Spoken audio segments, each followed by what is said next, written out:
श्री वृंदावन में श्री सनातन गोस्वामी जी सदैव अपनी रहनी से रहते। एक दिन एक दिव्य लीला उनके सामने स्फुरित हुई। महावन में रहस्यमय दृश्य देखा कि कुछ गोप बालक खेल रहे हैं। एक नवतमाल श्याम बालक श्री सनातन जी की ओर देखकर मुस्कुरा रहा है और मंद मंद मुस्कुराते हुए प्रेम भरी तिरछी चितवन से कटाक्ष कर रहा है। सनातन जी आकृष्ट हो गए। वो रूप माधुरी को हृदय लगाने के लिए दौड़ पड़े। जो सामने एक दिव्य लीला स्फुरित हुई, देखा कि बहुत से गोप सखाओं के साथ श्री लालजू महाराज खेल रहे हैं। बहुत ही सुंदर श्याम अंग कांति है। मंद मंद मुस्कुराते हुए तिरछी चितवन से श्री सनातन जी की तरफ देख रहे हैं। विवश होकर भाग पड़े उनको हृदय से लगाने के लिए। जो ही नजदीक पहुंचकर हृदय लगाने की चेष्टा की तो अंतर्धान हो गए। आप भाव विभोर होकर विलाप करने लगे, क्रंदन करने लगे, अश्रुपात करने लगे। इतनी शिथिलता हुई कि थोड़ी देर के लिए नींद सी आई, एक झपकी सी आई तो देखा वही श्यामल गोप बालक जो प्रगट में दिखाई दी थी लीला, वही स्वप्न में देखा। और वो कह रहा है, तुम मुझसे मिलना चाहते हो?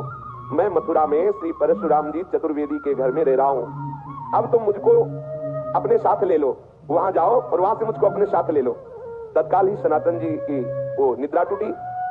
आप प्रातः काल होते ही मधुकरी के निमित्त श्री परशुराम जी चौबे के आवास स्थान पर पहुंचे। वहां आपको उस बालक का श्री ठाकुर श्री मदन मोहन के रूप में दर्शन हुआ।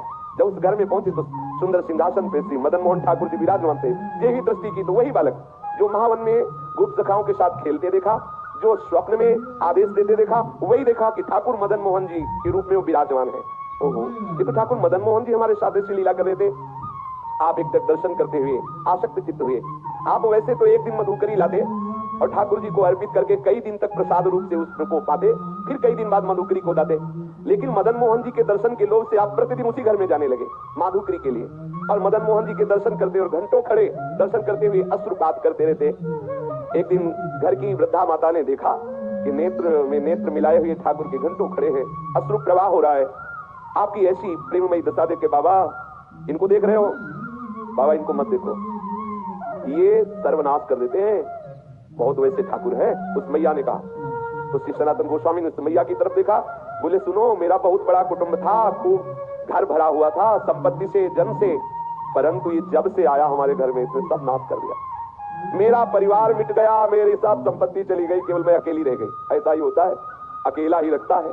इसीलिए कल की चर्चा में था, पूज्यपाद श्री रूप गोस्वामी जी कहते हैं कि अगर अपने परिवार से मोह ममता हो तो श्री राधा गोविंद देव जी से आंख मत मिलाना। यदि आंख मिला लिया तो किसी काम के नहीं रहोगे। ठीक ऐसे ही श्री मदन मोहन ठाकुर जी की लीला है।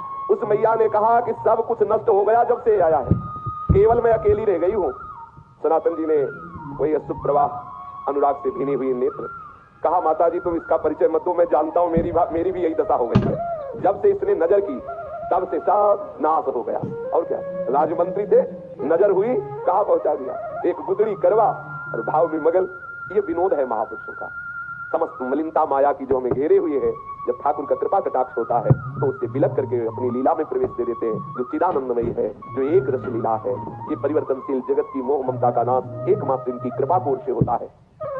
जब से इनसे प्रीति की तब से मेरा सर्वनाश हो गया, श्री सनातन जी ने कहा। इसलिए नाश का अब तो कोई भय रहा नहीं, कोई बचा ही नहीं तो क्या भय। मेरे निकट जो भी था अब वर्तमान में कुछ नहीं रह गया है। ये किसी की नजर का चमत्कार है। वृद्धा ने कहा, तो भी तुम इसकी तरफ देख रहे हो? देखो तुम्हें पसंद आ गया क्या?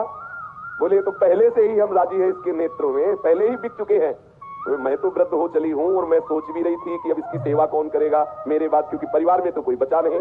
देखो इससे कोई ये मत समझ लेना कि ठाकुर से प्रेम करोगे तो तुम्हारा परिवार नष्ट हो जाएगा, ऐसा नहीं। इसका आंतरिक रहस्य है। जब से मदन मोहन जी पधारे तो एक एक करके अपने धाम भेज दिया। अपनी नित्य लीला में सम्मिलित जो बड़े बड़े योगियों के लिए दुर्लभ है, ठाकुर मदन मोहन पधारे चौबे जी के घर तो सबको अपनी दिव्य लीला में प्रवेश दे दिया। लौकिक धन हटा करके चिदानंद वस्तु प्रदान की। हमारी पार्थिव बुद्धि कहीं ऐसा न सोच बैठे कि ठाकुर से जुड़ने का मतलब है संकट विपत्तियां, ऐसा नहीं। जो प्रभु के चरणों में अपने चित्त को लगा देता है तो बिना अन्य साधन के भी प्रभु उसको स्वीकार कर लेते हैं और अपने दिव्य धाम, दिव्य स्वरूप, दिव्य लीलाओं में प्रवेश दे देते हैं। यहाँ से हटा देते हैं। ये जो माई की लीला है, जन्म मृत्यु दुखद भयावा, इससे हटाकर जहाँ कोई भय नहीं, महासुख है, वहां पहुंचा देते हैं। वृद्धा ने कहा, बाबा मैं तो वृद्ध हो चली हूं, था मेरी यही अभिलाषा है, इनको कोई न कोई ले जाएगा ही, मेरे से पूजा सेवा बनेगी नहीं और मैं भी उब गई हूं, इससे हमें कोई लाभ प्राप्त हुआ नहीं। क्योंकि वो बाह्य दृष्टि से विनोद में बोल रही कि अब अगर इन लाभ प्राप्त होता तो कम से कम नाती पनाती ही होते, इसकी सेवा कोई नहीं बचा, मैं ही अकेले बच्ची हूं। और ये ऐसा ही करते हैं। श्री राधा बाबा कहते हैं इनका जलनुआ स्वभाव है, ये तो दरिया नहीं रहने देते। ये प्रेम गलित साक रीता में दो न समाये। अगर तुम पूछो कि तुम्हें लाभ क्या प्राप्त हुआ, तो यही प्राप्त हुआ कि सब परिवार कुटुंब सब खत्म हो गया है। अब मेरी मृत्यु का समय आ रहा है, कोई ना कोई तो इसकी सेवा के लिए चाहिए ही, और मैं किसको सौंपूं? मैं दे भी उसी को सकती हूं जो इससे प्यार करे। मुझको बड़ा संतोष हुआ तुम्हारे नेत्रों में इसके प्रति प्यार देख करके। अब देखो, इसी से पहचानो कितना प्यार करती ठाकुर को। तुम्हारे नेत्रों में अपने ठाकुर के प्रति प्यार देख करके मुझे संतोष हुआ कि तुम सेवा करोगे। देखो, अपने नेत्रों से मैं इन्हें ओझल नहीं होने देना चाहती, परंतु बाबा अब मेरा शरीर बूढ़ा हो गया है, अब मेरे से सेवा का ये कार्य हो नहीं सकता, और बिना सेवा के ठीक नहीं है। इसलिए